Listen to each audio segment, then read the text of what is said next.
उद्घाटन करी भूलीगले सरकार दुर्गम अंचल विफल आम बैंक सेवा बैंक रे ताला हंतसंत लोके सरकार को विफलता ना प्रशासन दायित्वहीनता। आपण सामने दुईटी भिजुआल गोटे पटे चकाचक घरे सबुज धला बेलून लगा जाई उद्घाटन हैला आम बैंक सेवा आउ गोटे पटे सेही बैंक रे एबे झुलुछि ताला। ए दृश्य आज की कालीर नुहे उद्घाटन हेबा पर दिन ठारू एमिति भावरे बंद पड़ी आम बैंक सेवा। गंजाम जिला सानखेमुंडी ब्लॉक गोविंदपुर पंचायतर ए दृश्य बयान करुछि दुर्गम अंचल रे केते सुदृढ़ आम बैंक सेवा। दुर्गम अंचल रे लोकंकु सहजरे और सुविधारे बैंक सेवा जोगाई देबा लागि आरंभ होइतिला आम बैंक। 4300 बैंक विहीन ग्राम पंचायत रे सीएसपी प्लस बैंकिंग सेवा पई आरंभ होइतिला एही योजना, किंतु ग्राउंड स्थिति सांघातिक। बाहरु चकाचक देखा जाउछि पंचायत कार्यालय, किंतु भितरे ढला होइछि गदा गदा बाली। नेटवर्क समस्या पई ठप होइछि बैंक सेवा आउ बैंक घरे पड़िछि ताला। फଳରେ वरिष्ठ नागरिक गर्भवती और भिन्नक्षम लोक माने नाना समस्यार सम्मुखीन होउछंती। सरकार जो दिया होछि आ गर्भवती मां मानक एवं छोट छुआ मानक जे मनसन अछि आमे सेति पे बोले कि आमे एठुक आसीथिलु। मो बैंक रे जो सुविधा में पाइबा को निष्ठा में तार सुविधा सुजोग पाइबो। जो दिन खोला थिला बोले कोन जो दिन माने कोन जे प्रतिष्ठा करे दिन खोला थिला तापर बंद अछि आ आमे पुनर्बार आउथरे से बुड़ा मारे को आमे से जाई के फिर हमर जीवास्वाटिक सुविधाटा हो जाएगा। खोलले किछ लाभ नै खोलले तार व्यवहार हेले सिना लोक माने तार लाभ पाई के समान उपकृत हेबे, समान को जीवास्वा सुविधा पाई पारे, पाखरे बैंक पाई पारिबे।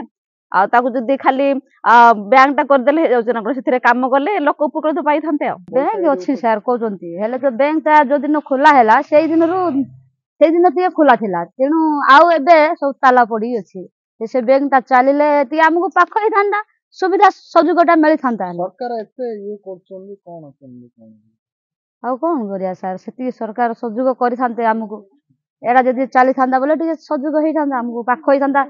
माने 15-20 मिनिट गाड़ी रे बस रे बसी जी पिला छुआ धरी की टंका उठेवा को बैंक रो सिस्टम तो हमरो एटी किसी सुविधा नाही गले हम पोड़ा रे डेंगास्ते एमते जाउछो। केते दूर पाखा पाखी जाउछो कोन हम गां रो चाली आसछु 7 किलोमीटर प्राय 7 किलोमीटर हबो पुणे एटू बस धरी पोड़ा रे डेंगास्ता जेबो।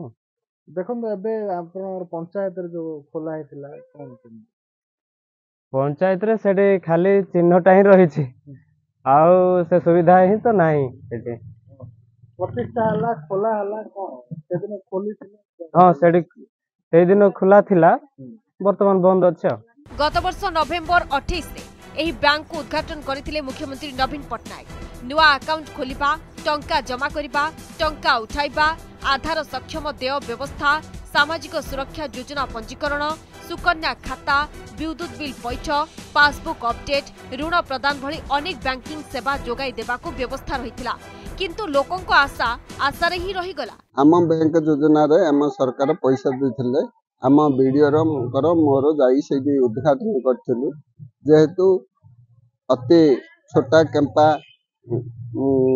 पाखापाखी साधारण लोक अति दूर रे बैंक होथिया जोगु ये सुजोग लोके पाइए बोलिकी आम जोगाड़ करथिलु।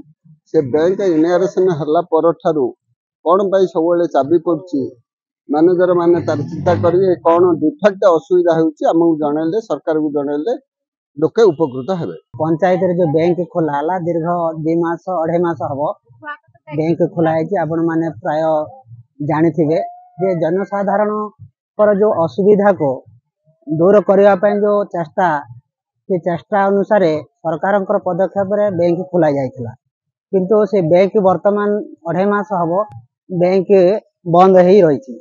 आ अन्य प्रशासन कर्मी मानकु म अनुरोध करूछि जे जल्दी कि भली की 2-4 दिन भितर बैंक टा खुला जाओ।